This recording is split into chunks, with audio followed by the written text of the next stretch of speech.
Bonjour et bienvenue sur Une Voix qui porte, je suis absolument ravie de te retrouver aujourd'hui ici sur ma chaîne pour te lire un texte que j'ai rédigé et qui s'appelle « Moi j'ai pas une voiture pourrie comme toi ». Hier, je vais faire une course dans ma petite Clio 2 blanche comme souvent.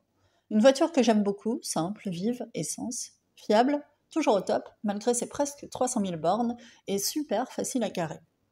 Quand il faut changer une pièce, c'est accessible, bref, tu m'as comprise, elle n'est pas spécialement tendance mais perso je la trouve pratique. Ce jour-là, au moment de charger mes courses, je lâche le chariot le temps d'ouvrir mon coffre. Le sol imprime une légère pente, le chariot roule et heurte le véhicule d'à côté. Je le rattrape, je regarde, rien. Je vois que le conducteur est dedans, je lui dis c'est bon, il n'y a rien. Pour moi l'affaire était close, à la limite allait-il sortir pour vérifier. Le conducteur jaillit, furieux, me jette un regard noir, agressif. Je lui rétorque c'est bon, ça arrive. Réponse ça ne devrait pas arriver. Bah écoute, on va proposer de faire voter une loi contre la gravité terrestre, on va voir ce que ça donne. Je lui réponds oui, bah ça arrive, c'est comme ça, de toute façon, il n'y a rien. Il me dit votre voiture est peut-être pourrie, mais pas la mienne. Au cas où tu te poserais la question, ma voiture n'est pas abîmée ni dégradée, à la limite est-elle un peu sale, elle est surtout basique. Faut croire que pour certains, simple, ça signifie pourri. Très bien. Abasourdi, je lui dis eh ben, j'avais oublié que des gens accordent tant d'importance au fait d'avoir une belle voiture, classe, qui brille bien. Lui. En plus, elle n'est pas à moi et j'en ai besoin pour travailler. Ok, donc c'est pas sa voiture, c'est probablement celle de son employeur.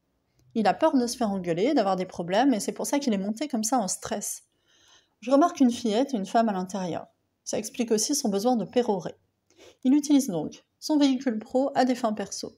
Et comment justifier une voiture abîmée à un moment où il n'était pas censé l'utiliser? Cela, effectivement, légalement, ça ne devrait pas arriver si je ne me trompe pas. Ok, il aurait pu être inquiété.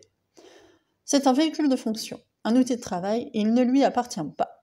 Moi, ma Clio, ok, elle est sobre, et personne ne se retourne dessus quand je passe, mais elle est à moi et pas à un autre. Pas chère, j'ai jamais eu de crédit, elle n'a donc jamais été même la propriété de la banque le temps d'un remboursement. Alors bon, si la carrosserie prend un coup un jour, ok, je serai un peu contrariée, mais bon, pas au point d'agresser des gens ni de me rendre malade, rien de dramatique. Cette histoire m'a rappelé à quel point c'est important, la liberté, en tout cas pour moi. Ne pas devoir rendre de compte pour un oui, pour un non. Ne pas vivre dans la peur. S'épargner ce genre de stress, de peur, de tension. Au choix, sans hésiter, je garde ma Clio et ma liberté. Chacun ses priorités, définis bien les tiennes, prends soin de toi, libère-toi des injonctions sociétales et ose faire tes propres choix. Même s'ils sont différents, même si pour certains ils sont pourris, ce sont les tiens, ce sont les bons. Je te donne rendez-vous sur unevoixquiporte.com et abonne-toi à mes emails privés. À très bientôt.